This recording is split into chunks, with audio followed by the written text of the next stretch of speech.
You're very welcome. This is still Hello Nigeria, and our first guest is here with us in the studio. Now, our guest is a social entrepreneur who is passionate about education and social development. She's the Chief Executive Officer of Teach for Nigeria, a social enterprise focused on developing leaders who will drive the movement towards educational equity and excellence in Nigeria.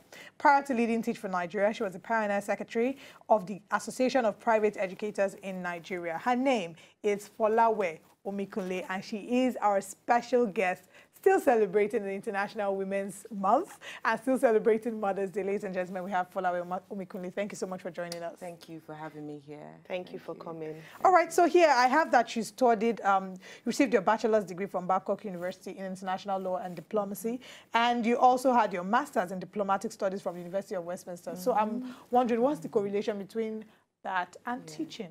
So a lot of people would ask me this question, and my background, as you read, is international relations, and basically I was aspiring to become a career ambassador. I was really, really interested in just becoming an ambassador. But then I finished my master's and I came back to Nigeria, and my career started off teaching in a school and working as an administrator in a Montessori school. And so while I was at that school, there was this little girl who was brought from the eastern region of Nigeria. Her name is Uduamaka.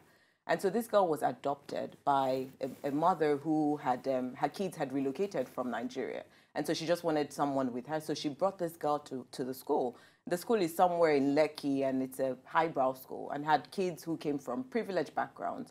And when this girl came to the school, it was like complete day and night from the other kids who were in the school. She was around 4 years old. And so the teachers came to me and said, Folawe, like, I don't know how we're going to deal with this. Like, they really didn't see how they would help that child to immediately catch up and sort of blend with the other kids. And I experienced something within 6 months, which was 2 terms of the school academic session. And this girl completely transformed. This girl couldn't speak a word of English. This girl threw tantrums all through in school. Like, you know, just as I said, she was completely different. And so every time I'm driving from work home, because I used to stay on the mainland and my workplace was in Lekki, all the kids who are, you know, begging for alms and like trying to clean your windscreen, I'll imagine that. So are you saying to me that if those kids had the opportunity to be in a different environment or to be in my school, that's the same way they would transform within, you know, 2 terms or 1 year, just like Uduamaka. And so since then, I started to feel like I was being haunted. That just the image and just the memory of seeing what had happened with Uduamaka started to chase me. And for me, it was, how can I find and reach those kids who would never have the opportunities like Uduamaka to get quality education and to change the trajectory of their lives? I mean, that's a powerful story and one that we see on a daily basis, and we can certainly relate with in Lagos, in Abuja, in Port Harcourt, and all around Nigeria. We see children who if they were given a better opportunity, would probably be able to have a better chance at life. Now, Nigeria has the highest number of out-of-school children in the world. 10.5 million children are out of school, and some of them are the ones that you see on the street going, you know, instead of being in school, being on the street. Now, Lagos State also has a law that bans child labor. And so ideally, these children on the streets should be taken by the Lagos State government or their parents prosecuted according to the provisions of that law. What do you think we're not doing right? That the numbers don't seem to be increasing. Of all the countries in the world, we have the highest, we don't have the highest number of, you know, in terms of population, but the highest number of out-of-school children. What are we not doing right in Nigeria to help our young children be educated? So there's several things that are not being done right, and we can look at it from across all sectors. You can look at it from government. So there are people who sit and like to blame government. I say government has a blame, but I say that everyone has a role to play. So there is government, there is parent factor, there is the people who are training the teachers, who are getting them into the system. There is also just socioeconomic factors as well. So you have people who are poor and people who would rather have their kids go and hawk and sell for them so that they could have at least, you know, funds and money to put food on the table and to put shelter over their heads.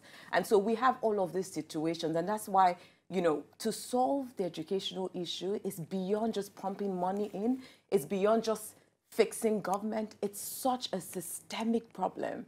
And so at Teach for Nigeria, for example, we call the challenges facing the education system a jigsaw puzzle.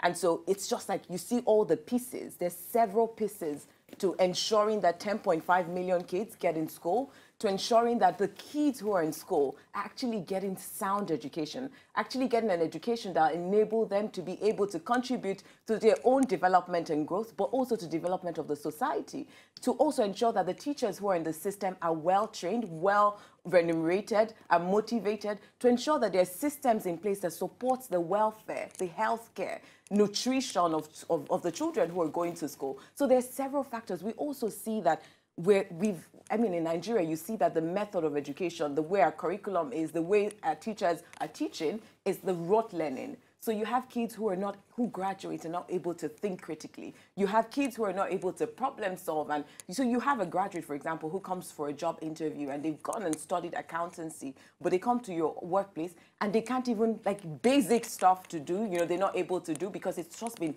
theory, cram and pour.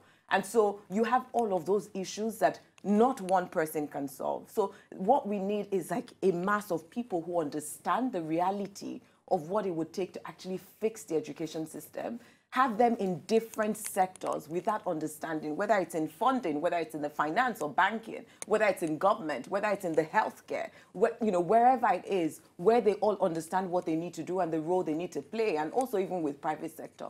And so for me, what we need to do is find those right people and put them across sectors, in government, in leadership positions, everywhere, so that they can begin to do the right things to catalyze the solutions to transform education. And it's very clear that there's no single solution to it. It's one that is complex, that requires a systemic solution to solving it.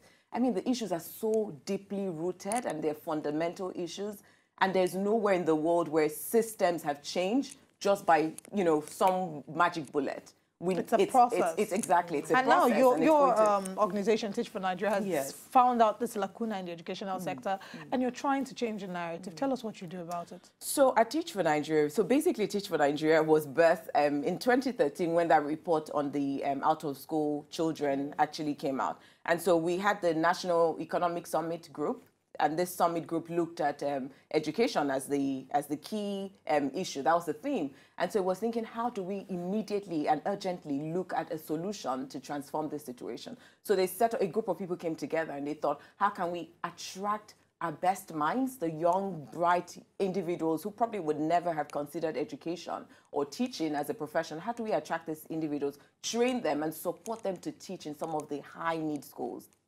So we took this model, which is also been tried and tested in over 40 countries, Teach for America, Teach for China, Teach for India, Teach for Ghana. And so we took this model where young people, existing teachers, young professionals are recruited, and then they're trained and placed in underserved schools for 2 years. So they teach in some of the most high needs, like public schools and low-cost private schools. And so basically we adapted that model to Nigeria, where we are also looking and sourcing for some of the brightest outstanding graduates, existing teachers, exceptional ones, and also young professionals. And then when we train them, there's a pre-service training to prepare them, because some of them are not, so they come from diverse academic backgrounds, so they're not from education background. So we train them and we place them, after the training, we place them to teach in public schools, and they get to teach for 2 years. But throughout the 2 years, they're supported, and there's ongoing training to further strengthen their skills and ensure that they're successful teachers. But what happens after 2 years is where the game changer, that's what we call the game changer at Teach for Nigeria. The 2 years is to expose them to the reality, is to expose them to seeing the real decay, like what is actually hindering quality education for these kids who come from less privileged backgrounds. Now, what happens after 2 years when these guys begin to go into different sectors is that they would become the guys who will catalyze the solutions towards changing the education system. It's a brilliant model. I have a few questions to ask, because I'm sure some people will be curious. Now, Teach for Nigeria is a model adopted from what's worked in other parts of the world. But we understand the uniqueness of the Nigerian economy. Now, in other parts of the world, we have a welfare state. So if I'm going to go on a teacher's salary, at least if I have a family, I can be supported in my income. But if you're asking someone to give up maybe engineering or medicine that they've studied, to give up 2 years of their lives to go and teach in a school where they will not be properly remunerated, how do you manage that gap with regards to ensuring that not only are they giving back, but they themselves are also getting something back in return. And so just as I mentioned, I said, we're looking for the exceptional individuals. And I'll use my story, for example, before I joined Teach for Nigeria. I used to work at the Association of Private Educators in Nigeria. This was an organization where I was being well paid. It was a full-time paid employment. I had a car, I had a driver. When I heard about the Teach for Nigeria opportunity, and just as I narrated my story from the onset, I was looking for an opportunity where I could actually contribute and make a difference and make an impact in the society. And so when the Teach for Nigeria opportunity came, I joined them in 2015. And from 2015 to 2017, I wasn't earning an income. There was no salary, and I was doing this. And so when this idea about Teach for Nigeria, I know one of the questions was, how are you going to find the people? Like, you're never going to find young, bright minds who are going to consider doing this. But I tell you, Nigeria and the entire network, so there are 46 countries who have Teach for in their various countries. Nigeria had the highest number of applications in their first year. We're looking to start with 60 fellows, 60 individuals. We had people who, 12,009 applications first. I know we have huge unemployment issues, but we had people, for example, who quit their jobs from Access Bank. We had people who left like top, great. So there was someone who was an OAP as well. I don't remember which of the radio station, but he's currently teaching in a public school somewhere in Ogun State.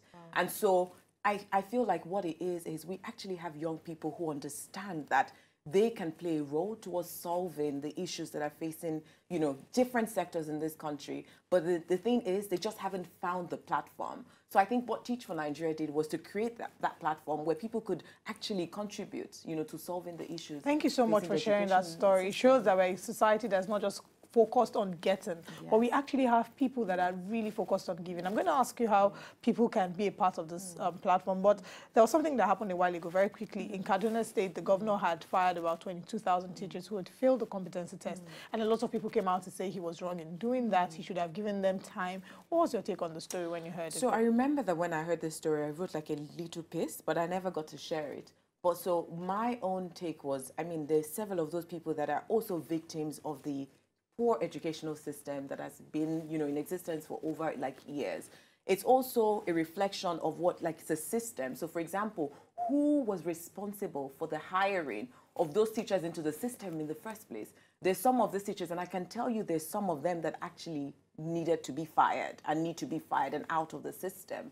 But then with what has happened, what I proposed was, 25,000 is huge, or 21,780 is huge. And so it is, are there people out of those numbers that we can actually still take and retrain and get back into the system, which is one of the things that he then considered, because he's now opened up the recruitment that they currently, that is currently ongoing in Kaduna State. And so these teachers are now also allowed to apply. So they're reapplying, and they will go through the screening process to ensure that they get the best and brightest individuals who would be in the classrooms to teach.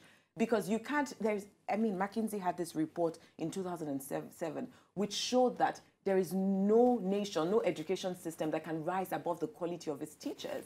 And so if we continue to think about these teachers as the victims, as the ones, you need to think about the children. You need to think about human capital investment for Nigeria. And so it's about these children, and the time, I think the time has come for us to prioritize education and to put our best individuals and best minds and train and support them and be put in front of our children and our future generation and future leaders of this country. Beautiful. Now, like Olive mentioned, how can people join? So for those who are watching who are highly skilled and would like to venture into teaching, how can they be a part of Teach for Nigeria? So there is an application process, very rigorous one. It would almost be like you're applying to go into some top organization. Fair enough. I like that. So you go through an online application. You put in your application. You then will be sent a link if you scale through that, and then you write a test, an online test as well. After that online test, you're then going to be invited to a full-day assessment center where there's a one-on-one interview, where there'll also be a simulation where you're going to teach and pretend to teach. And then there'll also be group activities, etc., just to also see if your skills and your qualities are the sort of qualities that would fit into the environment where we're going to place you in. And then post that, you'll be given an offer if you scale through, and you'll be invited to come join the Pre-Service Training Institute in July, where you then start your training to be then deployed to the schools by September 2018. Wow, brilliant. Thank you so much for sharing this. So people can get to be a part of this, they can apply. And, you know, it's just a way for us to remedy the ills that are affecting our educational sector here in Nigeria. We've been talking about it. It's time to be about it. How can people follow the page on social media? So on social media, we on Twitter, we're Teach4 Nigeria, Teach number 4 Nigeria. And on Instagram and Facebook, we're Teach FOR Nigeria, Teach4 Nigeria. So you have the address, the website, and the social media handles. Follow them on Instagram and on Twitter. You know, fill the forms, do something for someone else that cannot repay you. That's the charge that we're giving to you today. Thank you so much for joining us, Folawe. Thank you for having me. To enjoy more of these our Ogbonge videos when you just watch, press this button to subscribe on top of our YouTube page. You go love am.